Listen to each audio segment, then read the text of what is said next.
بالله من الشيطان الرجيم. بسم الله الرحمن الرحيم. حرمت عليكم أمهاتكم وبناتكم وأخواتكم وعماتكم وخالاتكم اللاتي أرضعنكم وأخواتكم من الرضاعة وأمهات نسائكم وربائبكم اللاتي في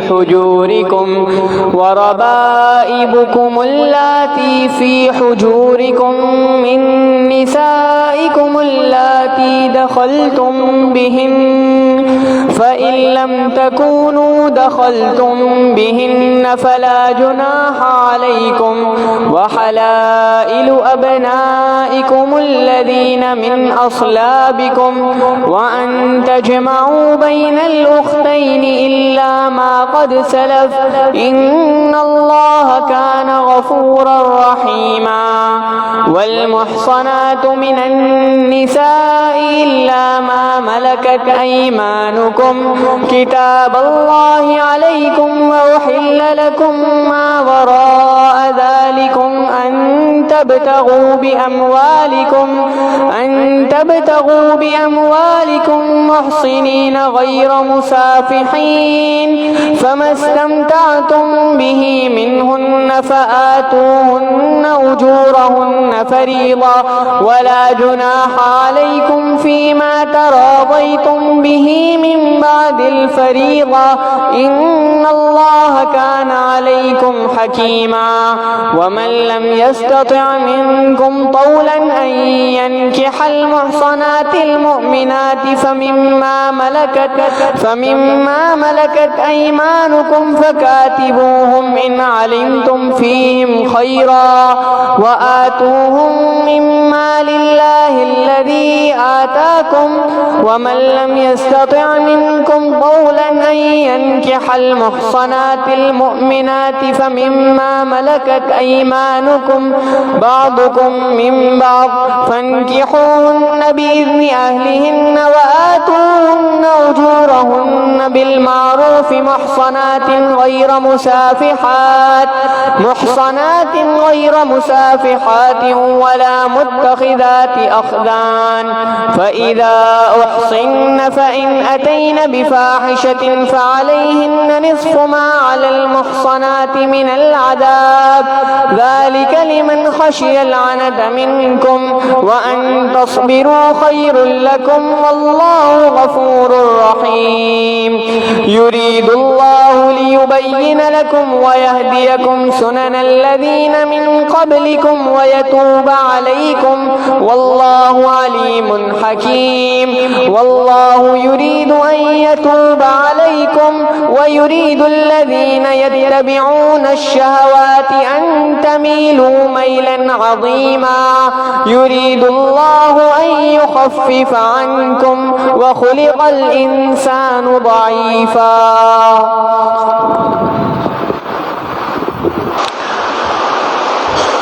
الحمد للہ وکفا وسلام علی عبادہ الذین اصطفیٰ اما بعد. اللہ رب العزت نے انسان کی نسل کو باقی رکھنے کے لیے مرد اور عورت کو پیدا فرمایا اور ان کے درمیان ایک خاص تعلق کو قائم فرمایا. اس تعلق کے ذریعے سے انسان کی نسل کی بقا ہے. اللہ رب العزت نے دیگر مخلوقات کی بقا بھی اسی طریقے سے رکھی ہے جیسے انسانوں کی ہے، لیکن انسان کو اشرف المخلوقات بنایا، لہٰذا اس مرد اور عورت کے اس تعلق کے لیے چند اصول اور ضابطے بیان فرما دیے تاکہ واضح فرق محسوس ہو جائے کہ حیوانی زندگی میں اور انسانی زندگی میں کیا فرق ہے. حیوان کی زندگی میں کوئی اصول نہیں ہے، اس کی زندگی کا مقصد کھانا پینا اور اپنی جسمانی ضروریات کو پورا کرنا ہے. جبکہ اس کے مقابلے میں انسان کے لیے بھی اپنی ضروریات کو پورا کرنا حلال ہے، لیکن اس کے چند اصول بیان کر دیے کہ ان اصولوں کی بنیاد پر اپنی ضروریات کو پورا کرو۔ ان اصولوں سے ہٹو گے تو ہٹنے کے بعد تم میں اور حیوان میں پھر کوئی فرق نہیں رہ جائے گا۔ لہٰذا قرآن کریم ہمیں یہ بات بار بار بتاتا ہے کہ انسان دنیا کے اندر اصولی زندگی گزارے۔ دنیا کے اندر بعض قومیں آج سے 1400 سال پہلے بھی ایسے تھیں، آج بھی ایسی ہیں کہ جن کے نزدیک اپنی خواہشات کو پورا کرنے کے لیے کسی بھی عورت سے کوئی بھی مرد تعلق قائم کر سکتا ہے، نکاح کر سکتا ہے، شادی کر سکتا ہے، اور اس کے درمیان کوئی رکاوٹ نہیں ہے۔ چنانچہ نبی علیہ الصلوۃ والسلام کے زمانے میں مکہ مکرمہ سے کچھ میل کے فاصلے پر ایک بستی تھی جس کو قوم حجر کہا جاتا ہے۔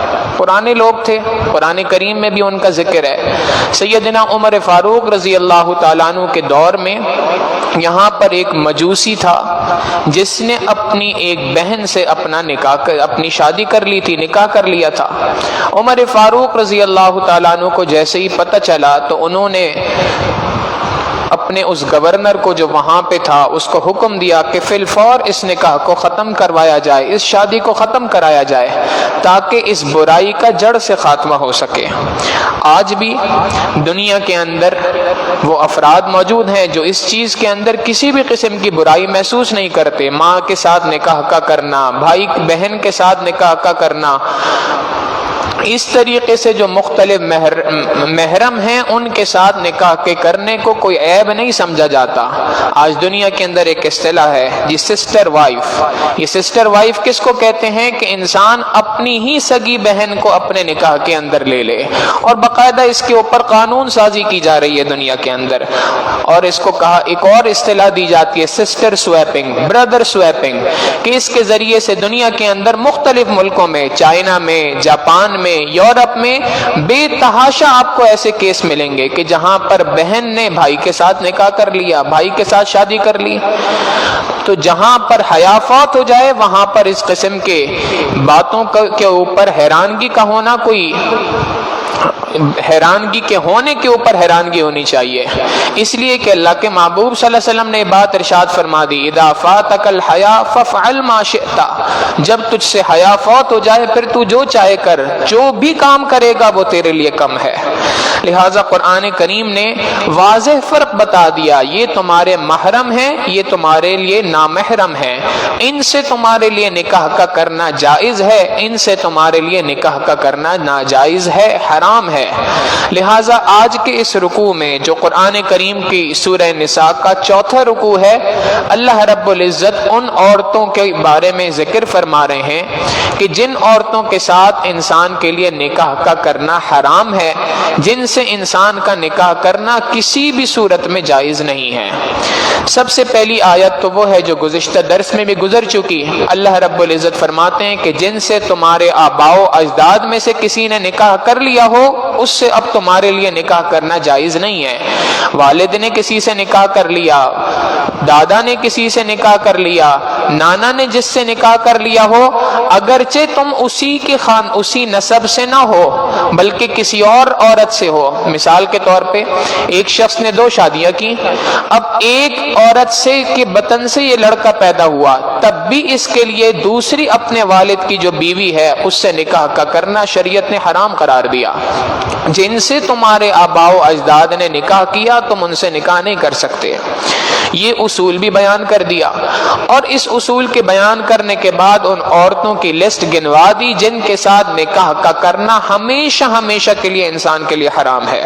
قرآن کریم میں اللہ رب العزت ارشاد فرماتے ہیں حرمت علیکم امہاتکم، اللہ رب العزت نے تمہارے نکاح کے لیے تمہیں نکاح کرنے کے لیے حرام کر دی تمہاری مائیں۔ تم اپنی ماں سے کبھی بھی نکاح نہیں کر سکتے، ماں سے بھی نہیں کر سکتے، ماں کی والدہ ہو اس سے بھی نہیں کر سکتے، اسی طریقے سے باپ کی والدہ ہو اس سے بھی نہیں کر سکتے، وہ بھی تمہارے لیے ماں کے درجے میں۔ لہٰذا ماں ہو، دادی ہو، نانی ہو، پر نانی ہو، پر دادی ہو، ان تمام عورتوں کے ساتھ تمہارا نکاح کا کرنا حرام ہے۔ وبناتکم، اسی طریقے سے تمہارے لیے اپنی بیٹیوں سے نکاح کا کرنا حرام کر دیا گیا۔ بیٹی سے بھی نکاح حرام ہے، پوتی سے بھی نکاح حرام ہے، نواسی سے بھی نکاح حرام ہے، اسی طریقے سے نسل میں نیچے چلتے چلے جائیں، ان تمام عورتوں سے بھی تمہارے لیے نکاح کا کرنا حرام ہے۔ وَأَخَوَاتُكُمْ، اور تمہاری جو بہنیں ہیں ان سے بھی تمہارے لیے نکاح کا کرنا حرام ہے۔ شریعت نے کہا عینی بہنیں ہوں ان سے بھی حرام، اللاتی بہنیں ہوں ان سے بھی حرام، اخیافی بہنیں ہوں ان سے بھی حرام۔ اب تینوں اصطلاح کا معنی سمجھ لیں۔ عینی بہن کہتے ہیں اس ایسی بہن کو جس کو ہم حقیقی بہن کہتے ہیں، سگی بہن۔ اسی طریقے سے اللاتی اور اخیافی بہنیں، ایسی بہن کہ جس کی بہن کے رشتے کے اندر باپ شریک ہے لیکن ماں الگ ہے، ایک باپ کی دو الگ الگ بیویوں سے دو الگ الگ اولادیں ہیں، یہ دونوں کا بھی آپس میں بہن بھائی کا رشتہ ہے، ان سے بھی تمہارا نکاح حرام ہے کیونکہ تم دونوں کا باپ ایک ہے۔ اسی طریقے سے اگر ایک عورت ہے پہلے کسی خاوند کے نکاح میں تھی، وہاں سے ایک اس کے پاس اس کے ہاں بیٹی ہوئی، پھر اس کو وہاں پہ طلاق ہو گئی یا اس کا وہ خاوند فوت ہو گیا، دوسرے کسی خاوند کے نکاح کے اندر آئی ہے اور اس کے پاس یہاں پر اس کو کوئی بیٹے کی پیدائش ہوئی، تو ان دونوں کا بھی آپس میں ماں شریک ہونے کے اعتبار سے بہن بھائی کا رشتہ ہے، لہٰذا ان دونوں کا بھی آپس میں نکاح نہیں ہو سکتا۔ تمہاری بہنیں چاہے وہ ماں باپ شریک ہو، چاہے صرف باپ شریک ہو، چاہے صرف ماں شریک ہو، ان بہنوں کے ساتھ بھی تمہارا نکاح کا کرنا حرام ہے۔ وَعَمَّاتُكُمْ، اسی طریقے سے پھپھیوں کے ساتھ بھی نکاح کا کرنا حرام ہے۔ اس میں بھی وہی تفصیل ہے، باپ کی جو بہن ہے، چاہے سگی حقیقی بہن ہو، چاہے ماں شریک بہن ہو، چاہے باپ شریک بہن ہو، ایسی تمام پھپھیوں کے ساتھ تمہارے لیے نکاح کا کرنا حرام ہے۔ وَخَالَاتُكُمْ، اور تمہاری خالاؤں کے ساتھ بھی تمہارے لیے نکاح کا کرنا حرام کر دیا گیا۔ اس میں بھی وہی تفصیل ہے کہ ماں کی جو بہن ہے، چاہے وہ بہن ماں باپ شریک حقیقی بہن ہو، چاہے باپ شریک بہن ہو، چاہے ماں کی وہ ماں شریک بہن ہو، ان تمام عورتوں کے ساتھ نکاح کا کرنا حرام ہے۔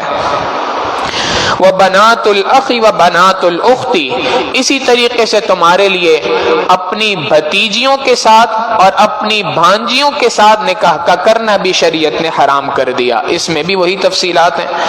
وَأُمَّهَاتُكُمُ اللَّاتِي أَرْضَعْنَكُمْ، اور اسی طریقے سے اللہ نے حرام کر دیا، حرام کر دی گئی تم پر امہات، وہ مائیں اللتی ارضعنکم، جنہوں نے تمہیں دودھ پلایا ہو، جس کو ہم اصطلاح میں شریعت میں رضاعی ماں کہتے ہیں۔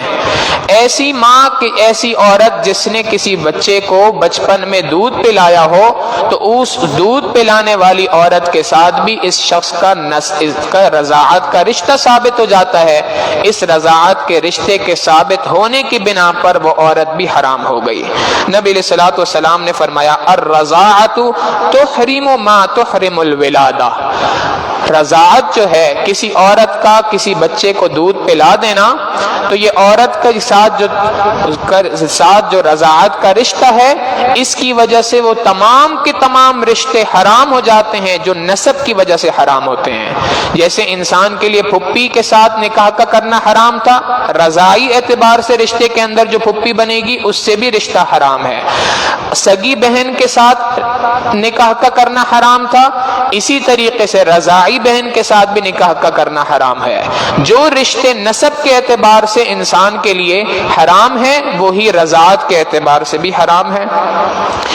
اس کے اندر ایک بات یہ سمجھ لینی چاہیے جو گزشتہ سورہ بقرہ کے درس میں گزری تھی، وہ یہ کہ انسان کے لیے مدت رضاعت 2 سال ہے۔ والوالدات یرضعن اولادہن حولین کاملین، 2 کامل سال، 2 مکمل سال کے درمیان جب بچے کی عمر 2 سال ہو جائے، اس سے پہلے اگر کسی عورت نے اس بچے کو دودھ پلایا تو دودھ پلانے کی صورت میں رضاعت کا حکم ثابت ہو جائے گا۔ لیکن اگر 2 سال گزر گئے اور اس کے بعد اگر کسی نے دودھ پلایا، پہلی بات تو دودھ کا اس کے بعد پلانا ہی حرام ہے، لیکن اگر پلا دیا تو تب بھی رضاعت کا حکم ثابت نہیں ہوگا، 2 سال کے اندر رضاعت کا حکم ثابت ہوتا ہے۔ تیسری اہم بات کہ اس رضاعت کے حکم سے متعلق ذہن نشین رہنی چاہیے کہ اگر کسی عورت نے کسی بچے کو دودھ پلایا تو اس کی تشہیر دنیا کے اندر کرنا ایسا ہی ضروری ہے جیسا کہ نکاح کی تشہیر کی جاتی ہے. نکاح کو عام کرنا ضروری ہے، اسی طریقے سے رضاعت کے اس رشتے کو عام کرنا ضروری ہے تاکہ بعد میں کسی قسم کا شک و شبہ نہ رہ جائے، بعد میں کسی قسم کی کوئی ایسی بات نہ رہ جائے کہ بعد میں کوئی رشتہ ہو جائے، کئی سالوں کے بعد پتہ چل رہا ہے کہ جی ان دونوں کے درمیان تو رضاعت کا رشتہ ثابت تھا. لہذا شریعت نے حکم دے دیا جو تمہاری رضائی مائیں ہیں، رضائی بہنیں ہیں، ان تمام کے ساتھ تمہارے لیے رشتے کا کرنا حرام ہے، تم ان کے ساتھ نکاح نہیں کر سکتے. یہ بہت ہی حساس مسئلہ ہے اور اس کے بارے میں یہ بات بھی ذہن نشین رکھنی چاہیے کہ رضاعت کا رشتہ بہت سوچ سمجھ کر قائم کرنا چاہیے.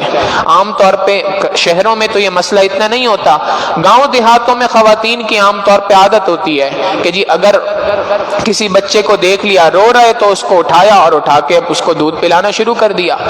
اگر یہ دودھ پلا دیا تو اس دودھ کے پینے سے رضاعت کا حکم ثابت ہو جائے گا، اور اس کے بارے میں یہ بات بھی ذہن میں رکھنی چاہیے کہ اس کے لیے کوئی خاص مقدار نہیں ہے، اتنا دودھ پلائیں گے تو رضاعت ثابت ہوگی. شریعت نے کہا ایک قطرہ بھی بچے کے منہ میں چلا گیا رضاعت کا حکم ثابت ہو گیا. لہٰذا اس کے معاملے میں احتیاط بھی برتنی چاہیے اور بہت سوچ سمجھ کر اس رضاعت کے رشتے کو قائم کرنا چاہیے، اور جب رشتہ قائم ہو جائے تو اس رشتے کے قائم ہونے کے بعد اس کی خوب تشہیر کرنی چاہیے. وَأُمَّهَاتُكُمُ اللَّاتِي أَرْضَعْنَكُمْ، اور تمہاری وہ مائیں جنہوں نے تمہیں دودھ پلایا، وَأَخَوَاتُكُمْ مِنَ الرَّضَاعَةِ، اور تمہاری وہ بہنیں جن سے تمہارا رضاعت کا رشتہ ہے ان سے بھی تمہارا نکاح کا کرنا حرام. جیسے حدیث مبارکہ گزری، نبی علیہ السلام نے فرمایا، یہ مسلم بخاری اور مسلم صحیحین کی روایت ہے، نبی علیہ السلام نے ارشاد فرمایا کہ رضاعت کے ذریعے سے وہ تمام کے تمام رشتے حرام ہو جاتے ہیں جو نسب کی وجہ سے حرام ہو جاتے ہیں. وَأُمَّهَاتُكُمُ اللَّاتِي أَرْضَعْنَكُمْ وَأُمَّهَاتُ نِسَائِكُمْ، اور اسی طریقے سے وہ تمہاری بیویاں، وَأُمَّهَاتُ نِسَائِكُمْ، اور تمہاری بیویوں کی مائیں، ان سے بھی تمہارا نکاح حرام ہو گیا. بیوی کی ماں جس کو اصطلاح میں ساس کہا جاتا ہے. لہٰذا جب کسی شخص نے ایک عورت سے نکاح کر لیا، شریعت نے بات کہی کہ اس عورت کے جو والدین ہیں وہ تمہارے لیے بمنزل تمہارے والدین کے ہیں، ان کے لیے تمہارے اوپر ویسے حقوق ہیں جیسے والدین کے ہیں. لہٰذا بیوی کی جو ماں ہے، ساس جس کو کہا جاتا ہے، اس سے نکاح حرام ہے. بیوی جب تک تمہارے نکاح میں ہے تب بھی حرام ہے. بیوی کو اللہ نہ کرے اگر طلاق دے دی جائے تب بھی اس کی ماں کے ساتھ نکاح کا کرنا حرام ہے. بیوی کا انتقال ہو جائے، انتقال کے بعد بھی اس کی والدہ کے ساتھ نکاح کا کرنا حرام ہے. ابدی طور پہ رشتہ حرمت کا ثابت ہو گیا. وَأُمَّهَاتُ نِسَائِكُمْ وَرَبَائِبُكُمْ، اور اسی طریقے سے وہ بچیاں، وَرَبَائِبُكُمُ اللَّاتِي فِي حُجُورِكُمْ مِن نِسَائِكُمُ اللَّاتِي دَخَلْتُمْ بِهِنَّ، اور تمہاری ان بیویوں کی وہ بچیاں کہ جو ابھی تمہاری گود کے اندر تمہارے گھروں کے اندر ہیں، ان بیویوں کی بچیاں اللَّاتِي دَخَلْتُمْ بِهِنَّ، جن سے تم ازواجی تعلقات قائم کر چکے ہو. ایک عورت ہے، اس سے انسان نے نکاح کیا، نکاح کرنے کے بعد اس سے ازواجی تعلق بھی قائم ہو گیا. اب اس کی جو دوسری کسی شوہر سے پیدا ہونے والی بیٹیاں ہیں، ان سے بھی اب تمہارا نکاح حرام ہو گیا، کیونکہ تمہاری سوتیلی اولاد ہے، اور سوتیلی اولاد سے بھی نکاح حرام ہے جیسے سگی اولاد سے حرام ہے. شریعت نے یہاں پر ایک بات کا حکم دیا، اگر تم نے اپنی اس بیوی سے ازواجی تعلقات قائم کر لیے ہیں تو اس صورت میں اس بیوی کی جو دیگر شوہر سے اولادیں ہیں ان کے ساتھ نکاح کا کرنا حرام ہے. ہاں اگر تمہارا بیوی کے ساتھ نکاح ہوا اور ازواجی تعلقات قائم کرنے سے پہلے طلاق ہو جائے، وفات ہو جائے، تم ازواجی تعلقات قائم نہ کر سکے ہو، اور اس کے بعد اگر تم ان بچیوں کے ساتھ جو تمہاری اس بیوی کی بیٹیاں تھیں ان کے ساتھ اگر نکاح کرنا چاہو تو کر سکتے ہو. ازواجی تعلق اگر تمہارا اپنی بیوی سے قائم ہو گیا تو اس صورت کے اندر اس کی جو دیگر اولادیں ہیں ان سے بھی تمہارا نکاح حرام ہے. وَرَبَائِبُكُمُ اللَّاتِي فِي حُجُورِكُمْ، اور وہ بچیاں جو تمہاری گودوں کے اندر ہیں، تمہارے گھروں کے اندر ہیں، من نسائکم، ان بیویوں سے ہیں، اللتی دخلتم بہن، جن سے تم ازواجی تعلقات قائم کر چکے ہو، فَإِن لَمْ تَكُونُوا دَخَلْتُمْ بِهِنَّ، اگر تم نے ان عورتوں سے ازواجی تعلقات قائم نہیں کیے، فَلَا جُنَاحَ عَلَيْكُمْ، تو اس صورت میں تمہارے اوپر کوئی حرج نہیں، وَحَلَائِلُ أَبْنَائِكُمُ الَّذِينَ مِنْ أَصْلَابِكُمْ، اگلا حکم، اسی طریقے سے وہ عورتیں جو تمہارے حقیقی بیٹوں کے لیے حلال کر دی گئیں، یعنی تمہارے حقیقی بیٹوں کی جو بیویاں ہیں، جس کو اصطلاح میں آج بہو کہا جاتا ہے، اس بہو کے ساتھ بھی تمہارا رشتہ نکاح کا کبھی نہیں ہو سکتا، تمہارے بیٹی کی زندگی میں بھی نہیں ہو سکتا، اور بیٹی کی وفات کے بعد بھی تمہارے لیے اس بچی کے ساتھ نکاح کا کرنا حرام ہے۔ وَحَلَائِلُ أَبْنَائِكُمُ الَّذِينَ مِنْ أَصْلَابِكُمْ، وہ تمہارے بیٹے جو حقیقی بیٹے ہیں۔ یہاں پہ شریعت نے ایک اور حکم بیان کر دیا، اور وہ یہ ہے کہ عربوں میں دستور تھا کہ یہ لوگ اپنے کسی بھی اولاد کو، کسی بھی بچے کو دیکھتے تھے، اس کو اپنے لیے منہ بولا بیٹا بنا لیتے تھے۔ کسی بھی شخص کو، جیسے آج بھی ہوتا ہے دنیا کے اندر، کسی بچے کو اپنے گھر میں رکھ لیا، خدمت کے لیے رکھا ہوا ہے، یا ویسے ہی اس کا آنا جانا ہے، تو اس کو کہا جاتا ہے جی ہمارا منہ بولا بیٹا ہے۔ تو جو منہ بولا بیٹا ہے، عربوں میں دستور یہ تھا کہ اس کو ویسا ہی درجہ دیا جاتا تھا احکامات کے اعتبار سے جو حقیقی بیٹے کا ہے۔ شریعت نے اس بات کو ختم کر دیا کہ نہیں، منہ بولے بیٹے کے احکامات الگ ہیں، حقیقی بیٹے کے احکامات الگ ہیں۔ منہ بولے بیٹے سے پردہ بلوغت کے بعد فرض ہے، حقیقی بیٹے سے پردہ نہیں ہے۔ منہ بولے بیٹے کے ساتھ انسان نکاح کر سکتا ہے، حقیقی بیٹے سے کبھی نکاح نہیں کر سکتا۔ تو اسی بات کو حکم کو جاری فرمایا کہ جو تمہاری حقیقی اولاد ہے، ان کی بیویوں کے ساتھ تمہارا نکاح کا کرنا حرام ہے۔ ہاں اگر کوئی تمہارا منہ بولا بیٹا ہے اور اس کی وفات یا اس نے اپنی بیوی کو طلاق دے دی، اس کے بعد تم اس کی بیوی سے نکاح کرنا چاہو تو کر سکتے ہو، اس لیے کہ وہ تمہاری حقیقی بیوی، تمہارا حقیقی بیٹا نہیں تھا۔ تو وَحَلَائِلُ أَبْنَائِكُمُ الَّذِينَ مِنْ أَصْلَابِكُمْ، اور وہ عورتیں جو تمہارے حقیقی بیٹوں کے لیے حلال تھیں، تم ان کے ساتھ بھی نکاح کا کرنا تمہارے لیے حرام ہے۔ وَأَن تَجْمَعُوا بَيْنَ الْأُخْتَيْنِ، اور اسی طریقے سے دو بہنوں کو ایک ساتھ ایک وقت میں نکاح کے اندر جمع کرنا، یہ بھی اللہ نے تمہارے اوپر حرام کر دیا۔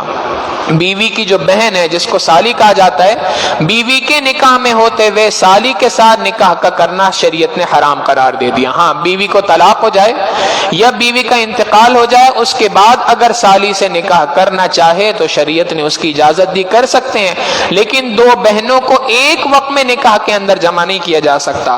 وَأَن تَجْمَعُوا بَيْنَ الْأُخْتَيْنِ، اور اللہ نے حرام کر دیا تمہارے لیے اس بات کو کہ تم دو بہنوں کو جمع کرو ایک نکاح میں، إِلَّا مَا قَدْ سَلَفَ، مگر یہ کہ اب تک جو ہو چکا سو ہو چکا، اب تک تو احکامات نہیں آئے تھے تمہارے اوپر، لہٰذا اگر ان میں سے کسی ایک غلطی پہ تم آج تک لگے ہوئے تھے تو اس غلطی سے اپنے آپ کو فی الفور چھوڑ دو، اس غلطی کو ختم کر دو، اس ازواجی تعلق کو ختم کر دو۔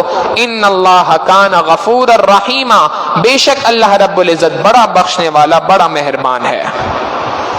والمحصنات من النساء، یہاں سے 5واں پارہ شروع ہو رہا ہے، اور اسی طریقے سے ان عورتوں کے ساتھ بھی تمہارا نکاح کرنا جائز نہیں جو کسی نہ کسی مرد کے نکاح کے اندر موجود ہیں۔ جب ایک عورت کسی ایک مرد کے نکاح میں موجود ہے تو اس عورت کے ساتھ کوئی دوسرا شخص نکاح نہیں کر سکتا، الا ما ملکت ایمانکم، مگر یہ کہ وہ باندیاں ہوں۔ یہ اصول تھا شریعت کا، چونکہ آج دنیا کے اندر باندیاں کا کہیں وجود نہیں ہے، لہٰذا اس پر حکم آج کے دور میں نہیں ہو سکتا۔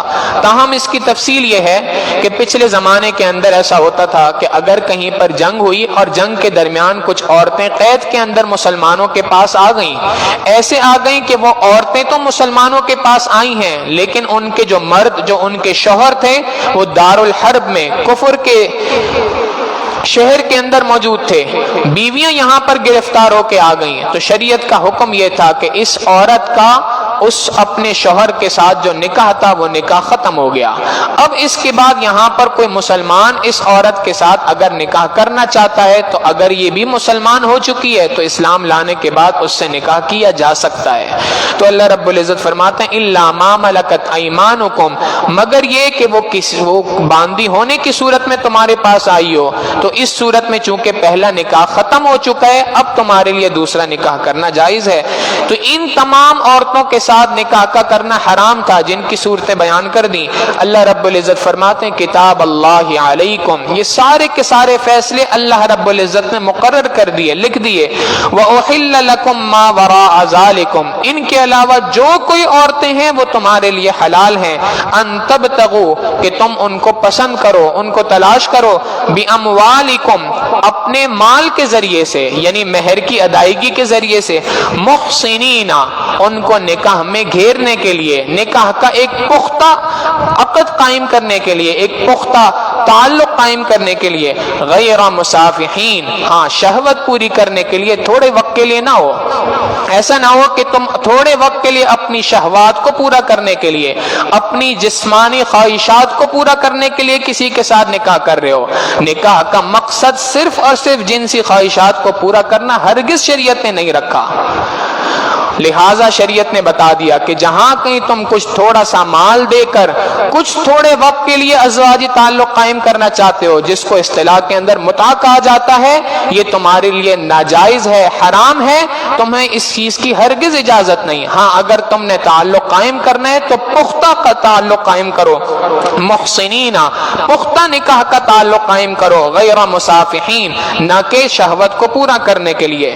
فمستمتعتم به منہن، ان عورتوں میں سے جس کسی سے تم نکاح کے ذریعے سے فائدہ اٹھا رہے ہو، ان کو اپنے پاس رکھ رہے ہو، یہ تمہاری خدمت کر رہی ہیں، تم ان کے ساتھ تعلق قائم کر رہے ہو.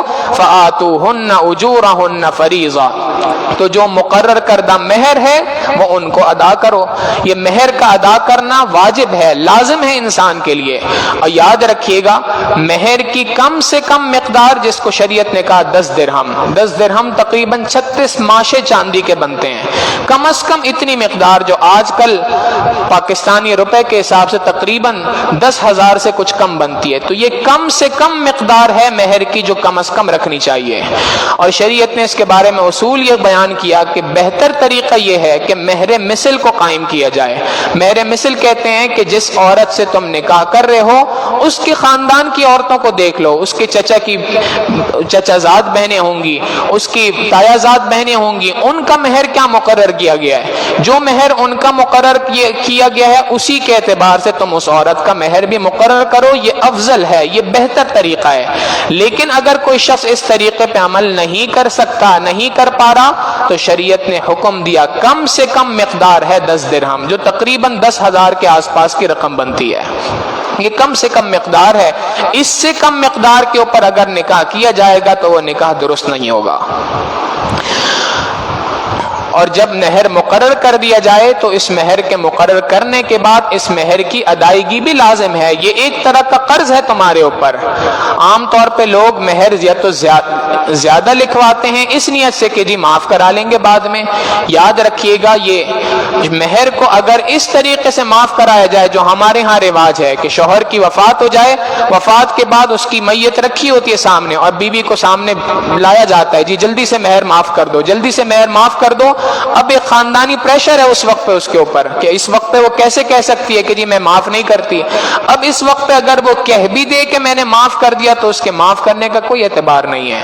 لہٰذا بہتر یہی ہے کہ انسان اپنی زندگی میں اس مہر کو ادا کرے، اس کو اہم سمجھے. یہ ایک قرض ہے میرے اوپر، اور اس بات کو بھی ذہن میں رکھے کہ قرض جس شخص کے اوپر ہوتا تھا اور وہ اس کی ادائیگی کے اندر ٹال مٹول کیا کرتا تھا، اللہ کے محبوب صلی اللہ علیہ وسلم ایسے شخص کا جنازہ پڑھانے سے انکار فرما دیا کرتے تھے. اس کے اوپر قرض ہے اور یہ اتنا مال چھوڑ کے نہیں گیا جس سے قرض کی ادائیگی ہو سکے، میں اس کا جنازہ نہیں پڑھاتا، تم خود پڑھا لو. مسلم کی روایت ہے. لہٰذا اس بارے میں بہت محتاط رہنا چاہیے اور اپنے اس قرض کی ادائیگی جتنی جلد ہو سکے انسان کو کرنی چاہیے. ولا جناح علیکم فیما تراضیتم به من بعد الفریضہ، اور تم دونوں کے اوپر اور تمہارے اوپر کوئی حرج نہیں اس بات پر کہ جس پر تم دونوں بعد میں راضی ہو جاؤ مہر کے اندر، یعنی مہر میں سے اگر کچھ حصہ عورت بعد میں معاف کرنا چاہے تو معاف کر سکتی ہے، یہ اس کے اختیار میں ہے۔ مرد کے لیے اس بات کی اجازت نہیں کہ وہ عورت سے بھیک مانگے تو میرا مہر معاف کر، جو مہر مجھے ادا کرنا ہے اس کو معاف کر دو، بلکہ اگر عورت اپنی خوش دلی سے، اپنی رضامندی سے مہر کا کچھ حصہ، بعض حصہ یا کل حصہ معاف کر رہی ہے تو معاف کرنے کی اجازت ہے۔ ان اللہ کان علیما حکیما، بے شک اللہ رب العزت خوب جاننے والا، خوب حکمت والا ہے۔ ومن لم يستطع منکم طولا ان ينكح المحصنات المؤمنات، اور تم میں سے جو کوئی شخص بھی اس بات کی استطاعت نہ رکھتا ہو کہ وہ نکاح کرے، ایسی عورت نکاح کرے آزاد مومن عورتوں سے، فمما ملکت ایمانکم من فتیاتکم المؤمنات، تو اس کو چاہیے کہ وہ نکاح کر لے باندیوں میں سے، جوان مومن عورتوں سے۔ وہ مومن باندیاں کہ جو ایمان والی ہیں لیکن باندیاں ہیں ابھی تک، ان میں سے کسی سے نکاح کر لے آقا کی اجازت سے، جیسے آگے حکم آ رہا ہے۔ کیوں؟ اس لیے کہ عام طور پہ اگر ایک شخص ایک آزاد عورت سے نکاح کرنے کی، اس کو مہر ادا کرنے کی استطاعت نہیں رکھتا تو شریعت نے کہا کہ ایک باندی سے نکاح کر سکتا ہے۔ باندی سے نکاح کرنے کی صورت میں ظاہر ہے کہ ازواجی حقوق جو ادا کرنے ہیں ان کے اندر بھی کمی ہے، چھوٹ ہے۔ اسی طریقے سے مہر کے اندر بھی کمی ہے، آزاد عورت کا مہر کچھ اور ہے، باندی کا مہر کچھ اور ہے، لہٰذا تمہارے لیے اس کے اندر سہولت پیدا ہو سکتی ہے۔ لہٰذا اگر تم آزاد عورت سے نکاح کرنے کی استطاعت نہیں رکھتے اور اگر تم چاہتے ہو کہ کسی باندی سے نکاح کرو تو باندی سے نکاح کر سکتے ہو۔ واللہ اعلم بایمانکم بعضکم من بعض، اللہ رب العزت اس کے ایمان کو بھی، تمہارے ایمان کو بھی خوب جانتا ہے۔ تم آپس میں بعضکم من بعض، تم میں سے بعض سے پیدا ہوئے ہیں۔ اللہ رب العزت نے یہاں پہ اشارہ دے دیا کہ دیکھو افضل تو یہ ہے کہ آزاد عورت سے نکاح کرو، لیکن اگر تم نے آزاد عورت سے نکاح نہیں کیا بلکہ اس کے مقابلے میں کسی باندی سے نکاح کر رہے ہو تو باندی سے نکاح کرتے ہوئے کہیں تمہارے دل کے اندر یہ میل نہ آ جائے کہ میں تو آزاد ہوں اور یہ تو باندی ہے۔ اللہ رب العزت فرماتے ہیں کہ کہیں تم اس کو حقارت کی نگاہ سے نہ دیکھو، یاد رکھو کہ تم سب کے سب ایک آدم علیہ السلام اور ایک اما حوا کی اولاد ہو، لہذا اس بارے میں اپنے دل کے اندر کسی قسم کی حقارت نہ رکھو۔ اللہ رب العزت تمہارے ایمان کو جانتا ہے۔ اللہ کے نزدیک، اللہ کے سب سے زیادہ قریب وہ شخص ہے جو زیادہ متقی ہے، لہذا کیا پتا کہ تمہارے مقابلے میں وہ عورت زیادہ تقوی والی ہو۔ فَانْكِحُوهُنَّ بِإِذْنِ أَهْلِهِنَّ، لہذا تم ان باندیوں سے نکاح کر سکتے ہو ان کے آقا کی اجازت سے۔ وَآتُوهُنَّ أُجُورَهُنَّ، اور انہیں ان کا مہر عطا کرو، بالمعروف، دستور کے مطابق، محصنات غیر مصافحات ولا متخذات اخدان، نکاح میں رہنے کے لیے تم ان کو مہر ادا کر سکتے ہو، کس لیے؟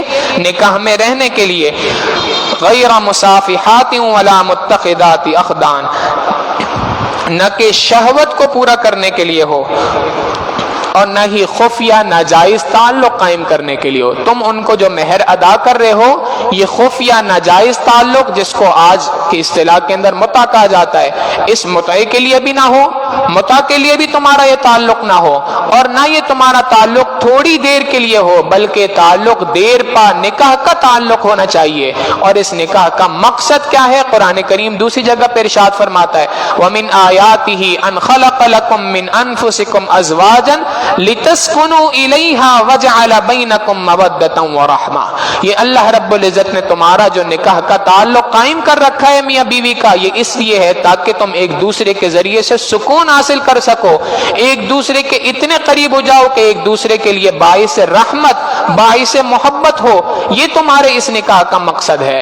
تمہارے نکاح کا مقصد صرف اپنی جسمانی خواہشات کو پورا کرنا ہرگز شریعت نے نہیں رکھا۔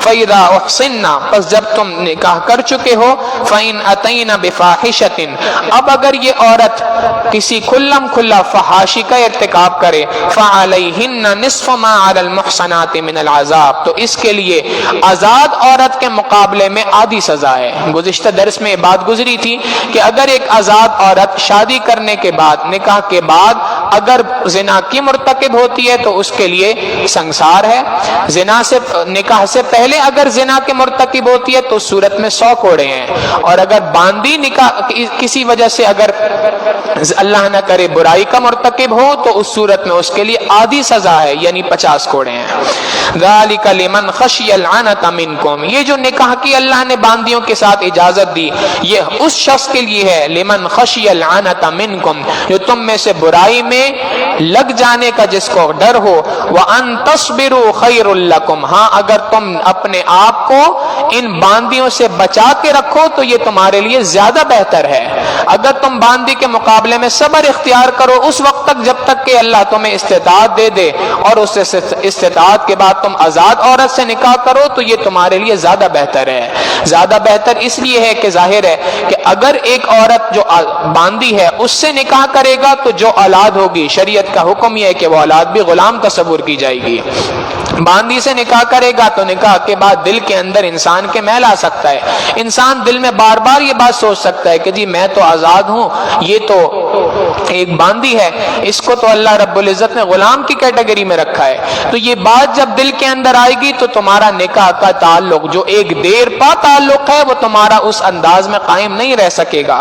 لہٰذا بہتر یہ ہے کہ تم صبر اختیار کرو، واللہ غفور الرحیم، اللہ رب العزت بڑا بخشنے والا، بڑا مہربان ہے۔ یرید اللہ لیبین لکم، اللہ رب العزت چاہتا ہے کہ تمہارے لیے کھول کھول کے اللہ احکامات کو بیان کر دے، ویہدیکم، اور تمہاری رہنمائی کرے، سنن الذین من قبلکم، تم سے جو لوگ پہلے گزر چکے ہیں ان کے راستے کی طرف، حق کا جو راستہ ہے اس راستے کی اللہ رب العزت رہنمائی کر سکے، ویتوب علیکم، اور اللہ رب العزت تم پر اپنی رحمتیں نچھاور کر سکے، واللہ علیم حکیم، اور اللہ رب العزت خوب جاننے والا، خوب حکمت والا ہے۔ ہر اس کے حکم کے پیچھے بے تحاشا حکمتیں ہیں، چاہے تمہیں سمجھ آئیں یا تمہیں سمجھ میں نہ آئیں۔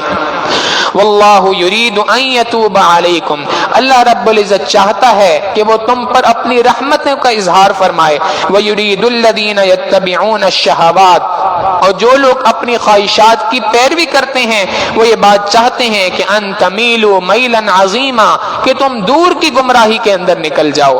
یرید اللہ ان یخفف عنکم، اللہ رب العزت یہ بات چاہتا ہے کہ تمہارے لیے آسانیوں کو پیدا فرمائے، تخفیف کر دے احکامات میں، احکامات تمہارے لیے آسان پیدا کرے۔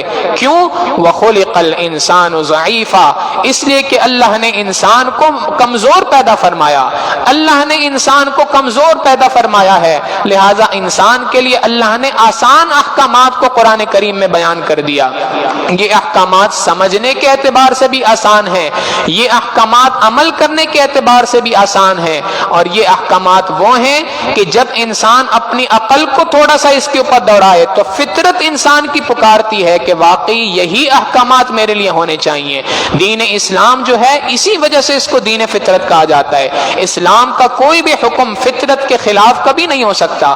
جب انسان کے تمام احکامات جو اللہ نے دیے وہ فطرت کے عین مطابق ہیں تو ان پہ عمل کرنا بھی آسان ہے، ان کو سمجھنا بھی آسان ہے۔ لہٰذا ایمان والوں کے لیے یہ بات ہے کہ اے ایمان والوں، ان تمام کے تمام احکامات پہ عمل کرو، اور ان پہ عمل کرنے کے لیے اللہ رب العزت سے مدد مانگتے رہو۔ اللہ رب العزت سے دعا ہے کہ پروردگار عالم ہمیں ان مسائل کو سیکھنے، سمجھنے اور اس کے مطابق عمل پیرا رہنے کی توفیق عطا فرمائے۔ وآخر دعوانا ان الحمد للہ رب العالمین۔ سبحان ربی العلی الوہاب، اللہم صلی علی سیدنا محمد وعلی آل سیدنا محمد وبارک وسلم۔ ربنا ظلمنا انفسنا وان لم تغفر لنا وترحمنا لنکونن من الخاسرین۔ ہماری اس مسجد کے ایک نوجوان نمازی چند دنوں سے لاپتہ ہیں، خاص طور پہ دعا فرمائے اللہ تعالیٰ انہیں خیر و عافیت کے ساتھ اپنے گھر تک پہنچائے۔ وصلی اللہ تعالی علی حبیبہ سیدنا محمد وآلہ واصحابہ اجمعین برحمتک یا ارحم الراحمین۔